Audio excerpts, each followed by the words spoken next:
दोस्तों कमाल हो गया। न्यूयॉर्क के मुस्लिम मेयर जोहरान ममदानी पहली बार व्हाइट हाउस में ट्रंप के सामने ट्रंप को ही फांसीवादी कह दिया।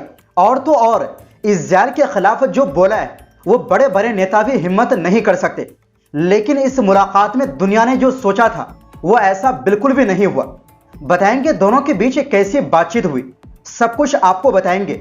इनके अलावा यूक्रेन युद्ध पर अमेरिका के प्रस्ताव पर रूसी राष्ट्रपति पुतिन ने हरी झंडी दे दी है।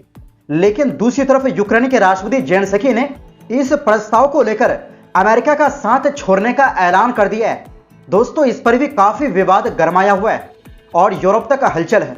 तो दोनों खबरें बिल्कुल आसान भाषा में आपको इस वीडियो में बताते हैं। तो सबसे पहले हम बात करते हैं जोहरान ममदानी और ट्रंप के बीच मुलाकात की। दोस्तों अमेरिका के राष्ट्रपति डोनाल्ड ट्रंप ने व्हाइट हाउस में न्यूयॉर्क सिटी के नए मेयर जोहरान ममदानी का बड़ी गर्मजोशी से स्वागत किया और ट्रंप के मुंह पर जोहरान ममदानी ने उसे फांसीवादी कह दिया। दिलचस्प बात यह है कि दोनों नेता पहले कई मुद्दों पर एक दूसरे के खिलाफ बयान दे चुके हैं। इमिग्रेशन, अर्थव्यवस्था, विदेश नीति सब पर भिड़ चुके थे और लोगों को लग रहा था जब व्हाइट हाउस में दोनों नेता मिलेंगे तो दोनों के बीच काफी गर्माहट हो सकती है। लेकिन जब पहली बार आमने सामने मिले माहौल पूरी तरह बदल गया। 79 साल के ट्रंप पहले ममदानी को कट्टर लेफ्ट पंथी, कम्युनिस्ट, पागल और यहां तक कि यहूदी विरोधी तक कह चुके थे। वहीं ममदानी ने ट्रंप को तानाशाह और फासिस्ट बताया था। लेकिन इस मुलाकात में उन्होंने इन सब आरोपों को एक तरफ रख दिया। मीडिया ने जब सवाल पूछा कि क्या ममदानी अभी भी इस्राएल पर गाजा में नरसंहार का आरोप लगाते हैं, तो ममदानी ने साफ कहा, हाँ मैंने वही कहा है और यह भी कहा है कि अमेरिका का टैक्स पेयर पैसा इस सब में लग रहा है। वैसे इस्राएल इस आरोप को झूठा बताता है और ट्रंप खुद इसे नरसंहार नहीं मानते। लेकिन ममदानी अपनी बात पर कायम रहे, यानी साफ कहा इस्राएल गाजा में नरसंहार कर रहा है और अमेरिका उसके लिए पैसे दे रहा है। सोचिए इतने बड़े आरोप जिस पर दुनिया की सरकारें बोलने से बचती है, वो बात ममदानी ने ट्रंप के सामने खड़े होकर कह दी। यही वजह है कि दुनिया उनकी बहादुरी की तारीफ कर रहे हैं, क्योंकि उन्होंने वही कहा जो देखने को तो सब रहे लेकिन बोलता कोई नहीं।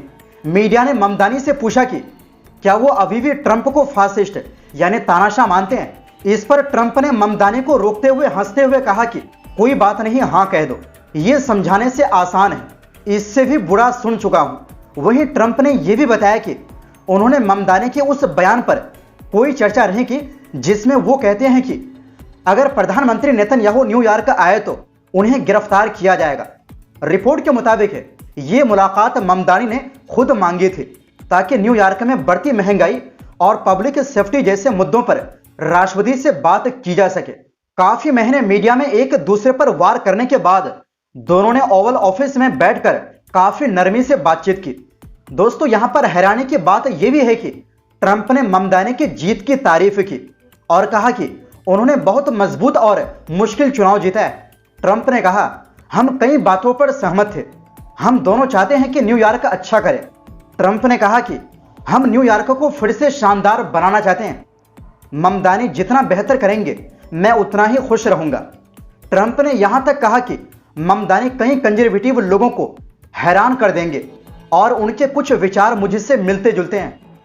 ममदानी ने भी कहा कि बातचीत पॉजिटिव रही और कहा कि हमने किराया, राशन, बिजली बिल और रहने की बढ़ती कीमतों पर बात की। हम दोनों न्यूयॉर्क के 85 लाख लोगों के लिए जीवन को सस्ता बनाना चाहते हैं। लेकिन दोस्तों दिलचस्प बात यह है कि जैसे जैसे चुनाव में ममदानी आगे बढ़ते गए, ट्रंप उन्हें धमकियां देते रहे कि फेडरल फंडिंग रोक देंगे। ममदानी भी ट्रंप की नीतियों पर लगातार हमला करते रहे, खासकर न्यूयॉर्क में इमिग्रेशन रेड बढ़ाने वाली योजनाओं पर। एक रिपोर्टर ने बीच में पूछा, क्या आप अमेरिका पर नरसंहार करवाने का आरोप लगाते हैं? ममदानी ने बिना हिचकिचाए कहा, नहीं, मैंने कहा है कि इजरायली सरकार नरसंहार कर रही और हमारा पैसा उसे फंड कर रहा है। अंत में दोनों नेताओं ने कहा कि वो न्यूयॉर्क में बढ़ती लागत को कम करने पर मिलकर काम करेंगे। उन्होंने ये भी कहा कि न्यूयॉर्क के लोग चाहते हैं कि उनका पैसा उनके शहर पर खर्च हो, ना कि अनंत युद्धों पर। ट्रंप ने इस पर ज्यादा टिप्पणी नहीं की, बस इतना कहा कि दोनों मिडिल ईस्ट में शांति चाहते हैं एक रिपब्लिकन नेता ने ममदानी को जिहादी कहा था। जब ट्रंप से पूछा गया कि क्या वो इस बात से सहमत है तो उन्होंने कहा, नहीं, चुनाव में लोग कई चीजें कह देते हैं, मुझे एक बेहद समझदार इंसान मिला। मतलब ट्रंप खुद ममदानी को एक बेहतरीन इंसान बताया। न्यूयॉर्क के एक सिनेगोग के बाहर हुए विवादित प्रदर्शन पर भी सवाल हुआ। ममदानी ने कहा कि वो यहूदी समुदाय की सुरक्षा को बहुत गंभीरता से लेते हैं और न्यूयॉर्क से एंटी सेमेटिक माहौल खत्म करना चाहते हैं। दोस्तों, मीडिया रिपोर्ट में बताया जा रहा है कि दोनों के बीच बातचीत में ममदानी का पलड़ा भारी रहा। बता दें कि ममदानी ने पूर्व गवर्नर एंड्रयू कुमो को भारी अंतर से हराया था। गाजा पर इजरायल की कार्रवाई को लेकर डेमोक्रेट्स और यहूदी वोटरों में नाराजगी बढ़ रही थी, जिसका फायदा ममदानी को हुआ। ममदानी 1 जनवरी को शपथ लेंगे। वो न्यूयॉर्क के पहले मुस्लिम और पहले साउथ एशियन मेयर होंगे। उन्होंने वादा किया है कि शहर में घरों का किराया, किराना, बच्चों की देखभाल से लेकर बसों के किराए तक हर चीज को सस्ता करना उनकी प्राथमिकता है। वहीं दूसरी ओर दोस्तों, रूस और यूक्रेन के बीच बीते 3 सालों से जारी जंग को लेकर अमेरिका ने हाल ही में एक नया शांति प्रस्ताव पेश किया है। अब इस प्रस्ताव पर पहली बार रूसी राष्ट्रपति व्लादिमीर पुतिन का रिएक्शन सामने आया है। जहां एक तरफ यूक्रेन की तरफ से इस प्रस्ताव को लेकर अच्छी प्रतिक्रिया सामने नहीं आई, वहीं पुतिन ने इस पीस प्रपोजल को हरी झंडी दे दी है। पुतिन ने कहा है कि अमेरिका का यह प्लान यूक्रेन में शांति का आधार हो सकता है। रूसी राष्ट्रपति ने यह भी कहा कि लेकिन अगर कीव ने यह प्लान ठुकरा दिया तो रूसी सेना आगे बढ़ती रहेगी। पुतिन ने रशियन सिक्योरिटी काउंसिल की एक मीटिंग में सीनियर अधिकारियों से कहा, मेरा मानना है कि इसे आखिरी शांतिपूर्ण समझौते के आधार के तौर पर इस्तेमाल किया जा सकता है। पुतिन ने आगे कहा कि 28 पॉइंट वाले इस प्लान पर अभी तक अमेरिका के साथ विस्तार से बातचीत नहीं हुई, लेकिन रूस को इसकी एक कॉपी मिल गई। पुतिन ने कहा कि अमेरिकी सरकार अब तक यूक्रेनी पक्ष की मंजूरी लेने में नाकाम रहा है और यूक्रेन शांति के खिलाफ है। पुतिन ने आगे कहा, अगर यूक्रेन प्रेसिडेंट ट्रंप के प्रपोजल पर बात नहीं करना चाहता और ऐसा करने से मना करता है तो उन्हें और यूरोपियन वार मोंगर्स दोनों को यह समझना चाहिए कि कुपियानस्क में जो घटनाएं हुई है वो फ्रंट के दूसरे खास सेक्टर्स में भी जरूर दोहराई जाएंगी। बता दें कि डोनाल्ड ट्रंप की यूक्रेन युद्ध खत्म करने की कोशिश में अमेरिका ने नया शांति प्रस्ताव पेश किया है। जानकारी के मुताबिक इस प्रस्ताव को अमेरिका और रूस के बीच हुई बातचीत के आधार पर तैयार किया गया है और यूक्रेन को चर्चा में शामिल नहीं किया गया था। ऐसे में यह मसौदा साफ तौर पर रूस के पक्ष में दिखाई देता है। प्रस्ताव के तहत यूक्रेन को अपनी सेना की क्षमता आधी करनी होगी और कई अहम हथियार छोड़ने होंगे। वहीं अमेरिका और अन्य देश क्रीमिया और डोनबास को रूस के हिस्से के रूप में मान्यता दे सकते हैं। रूस को अब यूरोप के सबसे बड़े न्यूक्लियर प्लांट ज़पोरिज़िया से बढ़ने वाली आधी बिजली अपने काम के लिए इस्तेमाल करने की अनुमति दी जाएगी।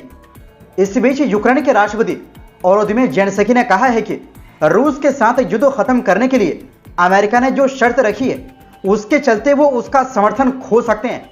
शुक्रवार को राष्ट्र के नाम संबोधन में ज़ेलेंस्की ने कहा कि यूक्रेन को एक बहुत मुश्किल चुनाव करना पड़ सकता है, या तो हमें अपनी गरिमा खोनी होगी या अपने सबसे अहम साझेदार यानी अमेरिका का साथ छोड़ना होगा। उन्होंने कहा, यह हमारे इतिहास की सबसे कठिन घड़ियों में से एक है। वहीं यूक्रेन के सहयोगी यूरोपीय देशों का कहना है कि अमेरिका की यह शांति योजना असल में पुतिन को उनकी आक्रामक हरकतों का इनाम देने जैसी है। इससे रूस कमजोर नहीं होगा बल्कि और हिम्मत पकड़ सकता है और आगे और कदम बढ़ा सकता है। तो दोस्तों, फिलहाल के लिए इस रिपोर्ट में बस इतना ही। फिर मिलते हैं एक नई रिपोर्ट्स के साथ। बहुत बहुत शुक्रिया।